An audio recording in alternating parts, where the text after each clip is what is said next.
Time था 18 मार्च 2026 का और जगह थी यूपी के प्रतापगढ़ का मिस्रपुर। जब गुलहसन नाम का एक 50 साल का व्यक्ति अपनी पत्नी को ये बात बोलकर कि उसे कुछ एक काम है, वो इस टाइम प्रयागराज के लिए निकल रहा है। उसे वहां पर थोड़ा बहुत काम है, वहां पर उसे हो सकता है पूरी की पूरी रात लग जाए, तो कल शाम तक वो वापस अपने घर पर लौट कर आने वाला है। क्योंकि एक टाइम में ये गांव का प्रधान रह चुका था और इसकी काफी सारे लोगों के साथ इस टाइम जान पहचान थी और यही कारण था कि गांव का कोई ना कोई व्यक्ति इसके पास मदद के लिए आता रहा करता था और गुलहसन भी किसी को भी मना नहीं करता। वो लगभग हर एक व्यक्ति की मदद के लिए तैयार ही रहा करता था।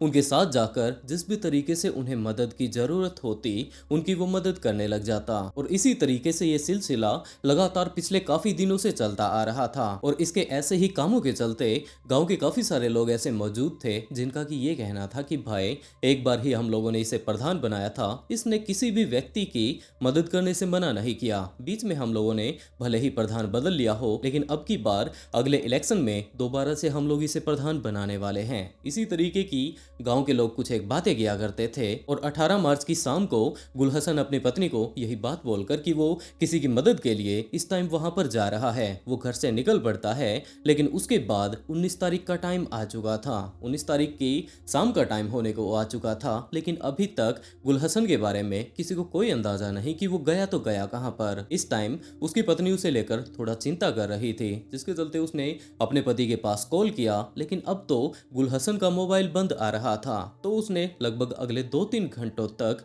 इसी तरीके से वेट किया। उसके बाद भी जब गुलहसन का फोन नहीं लगा, तो आखिर में उसने अपने बच्चों से ही पूछना शुरू कर दिया कि तुम्हारे पिता कुछ इस तरीके से काम से गए तो जरूर थे, लेकिन अभी तक वो लौट कर नहीं आए हैं और लगातार अभी भी उनका फोन बंद आ रहा है। तो जिन जिन लोगों से वो लोग पूछताछ कर सकते थे, क्योंकि गांव के काफी सारे लोग अक्सर उनके साथ काम के लिए जाते रहा करते थे, तो अब उन्होंने गांव में ही पूछना शुरू कर दिया कि अब की बार वो किसकी मदद के लिए गए हैं। लेकिन गांव में कोई भी ऐसा व्यक्ति नहीं था जिसने कि ये बात कही हो कि आप चिंता बिल्कुल भी मत कीजिए, वो उनके परिवार के सदस्यों के साथ इस टाइम प्रयागराज गए हैं। और जैसे जैसे लगातार टाइम बढ़ता जा रहा था, अब गुलहसन की पत्नी लगातार परेशान हो रही थी और जैसे ही 20 तारीख का टाइम आता है, तो अब तो हद से ज्यादा टाइम ऊपर जा चुका था। अभी तक गुलहसन ने अपना मोबाइल भी ऑन नहीं किया था, जिसके चलते उसकी पत्नी ने अपने सबसे बड़े बेटे मोहम्मद आमिर से ही ये बात कहनी शुरू कर दी कि वो जल्द से जल्द जाकर किसी भी तरीके से जुगाड़ करे, अपने पिता को ढूंढ कर लेकर आए। तो मोहम्मद आमिर सीधा का सीधा पुलिस स्टेशन जा पहुंचता है और वहां पर जाकर उसने अपनी पूरी की पूरी कहानी पुलिस ऑफिसर्स को बतानी शुरू कर दी। तो पुलिस ऑफिसर्स गुलहसन के मोबाइल को ही अब ट्रैक करना शुरू कर देते हैं कि आखिरी टाइम में वो गए कहां पर थे। और उसी टाइम पुलिस को ये बात पता चलती है कि ये पास के गांव बगियापुर में गए थे और उसके बाद वो गायब हो गए। तो पुलिस ने अब उसकी कॉल हिस्ट्री चेक करनी शुरू कर दी और उसी टाइम पुलिस को ये बात पता चलती है कि आखिरी बार इसने सुमन नाम की एक महिला से बातें की थी। और पुलिस ने जब सुमन का बायोडाटा निकाला, तो उन्हें ये बात पता चलती है कि ये भी तो बगियापुर की ही है। दरअसल इसका मायका बगियापुर में है और लास्ट टाइम में अगर इन दोनों की लोकेशन को देखा जाए तो वो बिल्कुल एक ही जगह पर एग्जैक्ट लोकेशन पर थी। तो पुलिस ऑफिसर्स अब सीधा का सीधा सुमन के पास जा पहुंचते हैं, उसे अपने साथ पकड़ के पुलिस स्टेशन लेकर आते हैं, उससे पूछताछ करने लगते हैं। इसके साथ साथ पुलिस ऑफिसर्स दूसरी तरफ इस बात की भी छानबीन कर रहे थे कि वो गए तो गए कहां पर। और इसी टाइम पुलिस ऑफिसर्स इस चीज को भी काफी अच्छे से देख सकते थे कि सुमन पिछले लगभग 1 महीने से अपने भाई अतुल के साथ काफी ज्यादा कांटेक्ट में थी। तो पुलिस ने अब अतुल की भी लास्ट लोकेशन चेक करनी शुरू कर दी और इसी टाइम पुलिस को ये बात पता चलती है कि अतुल रात के टाइम जब से कि गुलहसन गायब हुआ है, उसी दिन इस जगह पर गया था। तो पुलिस उसी जगह पर जाकर थोड़ा छानबीन करनी शुरू कर देती है और पुलिस को कल्याणपुर के पास एक अबेंडेंट बाइक मिलती है, जिसे कि पूरे तरीके से यूं ही वीरान छोड़ दिया गया था। शायद आखिरी टाइम में उसे यहाँ पर फेंका गया होगा। पुलिस ने जैसे ही उस बाइक को बरामद किया, तो पुलिस को ये बात पता चलती है कि ये बाइक किसी और की नहीं जबकि गुलहसन की है। और दूसरी तरफ इस पूरे के पूरे केस में सिर्फ और सिर्फ सुमन ही नहीं, इसका भाई भी इन्वॉल्व है। और इसी तरीके से तहकीकात करते करते पुलिस ऑफिसर्स उस एरिया के आसपास की जगहों को जब छानना शुरू करते हैं, तो वहां पर उन्हें एक बैग मिलता है। दरअसल वो कोई बैग नहीं, जबकि एक तरीके का कट्टा था। पुलिस ने उस कट्टे को, इस टाइम वो नहर में पड़ा हुआ था, तो उसे बाहर निकाला और जैसे ही उसे बाहर निकाला जाता है, तो उसके अंदर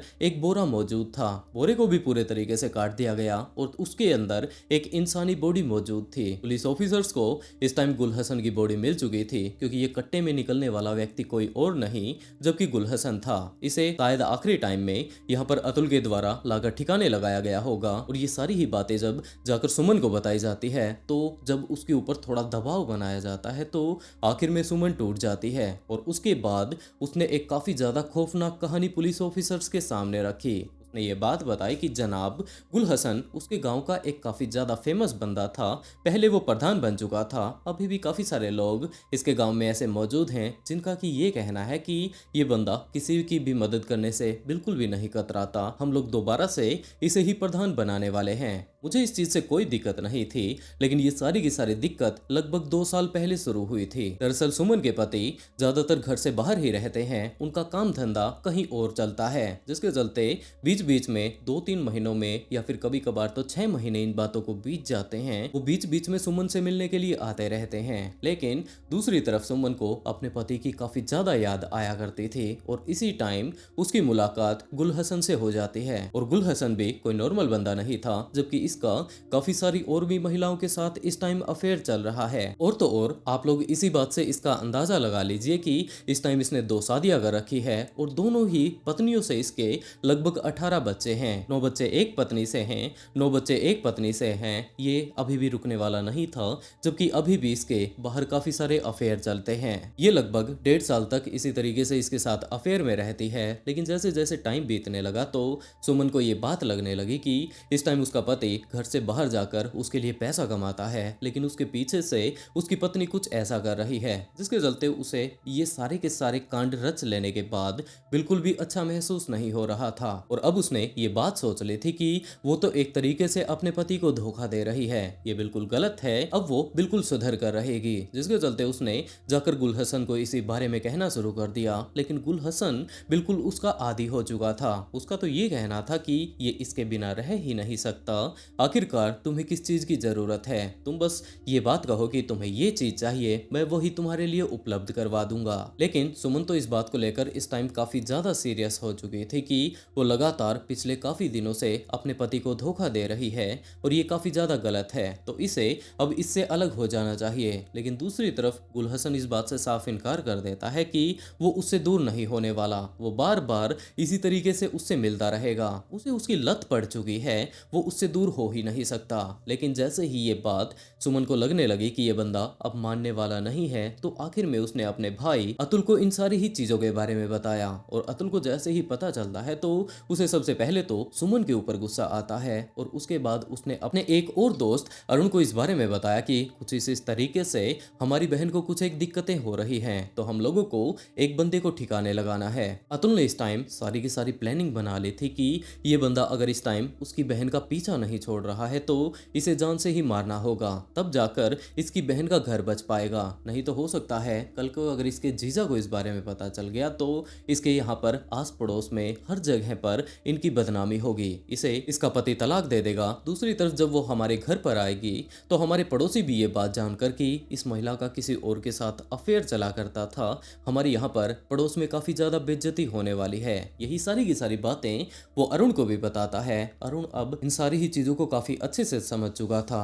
और उसने अतुल के लिए हाँ कर दी कि हाँ भाई, तू जहां पर भी मुझे लेकर चलेगा मैं तुम्हारी मदद करने के लिए तैयार हूँ। और उसके बाद 18 तारीख को इस पूरे के पूरे प्लान को अंजाम दिया जाता है। सबसे पहले तो सुमन ने गुलहसन के पास कॉल कर दिया और ये बात बताई कि उसे तो इस टाइम उसकी काफी ज्यादा याद आ रही है। गुलहसन यही बात कहता है कि तू चिंता बिल्कुल भी मत कर, अगर तुझे मेरी याद आ रही है तो मैं भी तो तुझे याद कर रहा हूँ, अभी कुछ एक देर बाद ही मैं तेरे पास आ जाऊंगा। और इसी टाइम सुमन ने ये बात कही कि इस टाइम वो अपने सासरे में नहीं जबकि अपने मायके में है और यहाँ पर कोई भी नहीं है। अगर वो यहाँ पर आकर मिलना चाहे तो ये दोनों के दोनों पूरी रात एक दूसरे के साथ बिता सकते हैं। गुलहसन को इसी चीज की जरूरत थी। वो तुरंत अपनी पत्नी के पास जाता है। उसने अपनी पत्नी को बताना शुरू कर दिया कि किसी को अब उसकी मदद की जरूरत है, जिसके चलते वो प्रयागराज जा रहा है। वो लोग चिंता बिल्कुल भी मत करें, ये दोनों के दोनों सुबह तक वापस आ जाएंगे। इसकी पत्नी को ये बात पहले से ही पता थी कि ये लोगों की मदद करता रहता है, तो उसने भी गुलहसन से इस बारे में ज्यादा कुछ नहीं पूछा कि वो जा कहां पर रहा है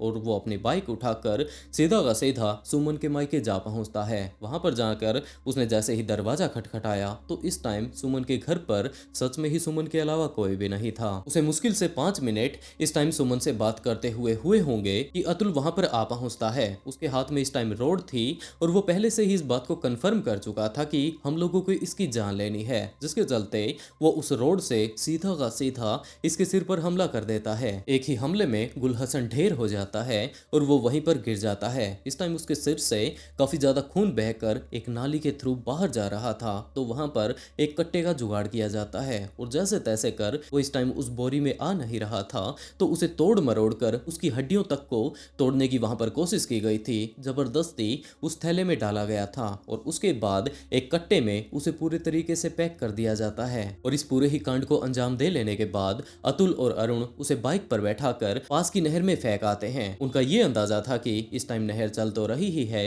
पता नहीं ये कट्टा कहां तक जाने वाला है और उसके बाद इसे कौन पहचान पाएगा। ये सारी की सारी बातें ये लोग सोच रहे थे, लेकिन उससे पहले ही पुलिस वहां पर जा पहुंचती है। जहां पर ये लोग कट्टा फेंक कर आए थे उस जगह से 3 किलोमीटर आगे ये कट्टा जा चुका था और वहां पर पुलिस के द्वारा जैसे ही इस कट्टे को बरामद किया जाता है तो सारा का सारा मामला पुलिस के सामने आ चुका था। और उसके बाद पुलिस ने जब गुलहसन की पुरानी डिटेल्स के बारे में चेक करना शुरू किया, उसके मोबाइल को चेक किया, तो ये बात पता चलती है कि हाँ सच में इसका सिर्फ और सिर्फ सुमन के साथ चक्कर नहीं चल रहा था। इस टाइम इसकी 2 बीवियां थी, इनके अलावा भी 4-5 महिलाओं के साथ ये कांटेक्ट में था। थाना मानधाता पर वादी के द्वारा आकर यह सूचना दी गई कि उनके पिता गुल हसन 18 तारीख को कहीं पर निकले हैं मोटरसाइकिल से और वापस नहीं लौटे हैं। इस सूचना पर मानधाता पुलिस के द्वारा गुमशुदगी दर्ज करी गई। गुमशुदगी की जांच के दौरान यह पता लगा कि उनकी मोटरसाइकिल लावारिस स्थिति में मऊ आइमा थाना क्षेत्र में मिली है, जो मऊ आइमा थाने पर खड़ी है।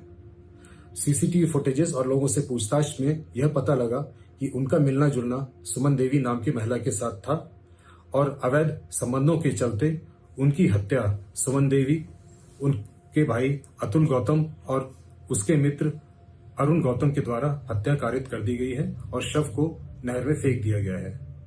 पुलिस के द्वारा नहर से शव को बरामद कर लिया गया है और सुमन देवी की गिरफ्तारी कर ली गई है। शीघ्र ही शेष अभियुक्तों को गिरफ्तार कर पुलिस के द्वारा कठोर वैधानिक कार्रवाई की जाए। और ये सारा का सारा मामला जान लेने के बाद भले ही कैसे भी हालातों में सुमन ने इस कांड को अंजाम दिया हो, आखिर में उसे गिरफ्तार कर लिया जाता है और इसके साथ साथ उसके भाई अतुल और उसके दोस्त को भी गिरफ्तार कर लिया गया और अभी भी इन लोगों के ऊपर केस चल रहा है। और दोस्तों, आप लोग इस पूरी की पूरी कहानी को जान चुके हैं। आप लोग इस केस के बारे में क्या कहना चाहेंगे कि आखिरकार इस केस में असल गलती किसकी है, सुमन की जो कि गुलहसन के साथ एक रिलेशनशिप में आई, या फिर गुलहसन की क्योंकि सुमन को तो बाद में इस बात का पछतावा हो चुका था कि वो अपने पति को धोखा दे रही है, तो वो इस मामले से बाहर निकलना चाहती है। लेकिन दूसरी तरफ गुलहसन का तो ये कहना था कि वो तो उसके बिना रह ही नहीं सकता, जिसके चलते आखिर में सुमन ने अपने भाई को बता दिया और उसके भाई ने जो ये इतना बड़ा कदम उठाया वो कहां तक सही था, इसके अलावा वो क्या कुछ कर सकता था। आप लोग अपनी राय कमेंट बॉक्स में जरूर बताइएगा। और दोस्तों, इस तरीके की कहानी सुनाकर मैं आप लोगों को डिस्टर्ब या फिर परेशान नहीं करना चाहता, सिर्फ और सिर्फ सचेत करना चाहता हूं कि आज के टाइम में बाहर की दुनिया में क्या कुछ चल रहा है। आप लोग खुद अवेयर रहें, अपना ध्यान रखें और इसके साथ साथ अपनों का ख्याल जरूर रखें। और दोस्तों, आज के लिए बस इतना ही। अगर स्टोरी सुनाने का अगर तरीका पसंद आया हो तो वीडियो को लाइक कर ऑफबीट पॉडकास्ट को सब्सक्राइब जरूर कर लें, क्योंकि इसी तरीके की देश दुनिया में घटने वाले काफी सारे ट्विस्टेड केस मैं यहाँ पर लेकर आता रहता हूँ। और इसी के साथ दोस्तों, आज का शाउट आउट श्री राज को and write a beautiful comment to add a shout out in next video. बहुत जल्द मिलते हैं एक और नए ट्विस्टेड केस के साथ।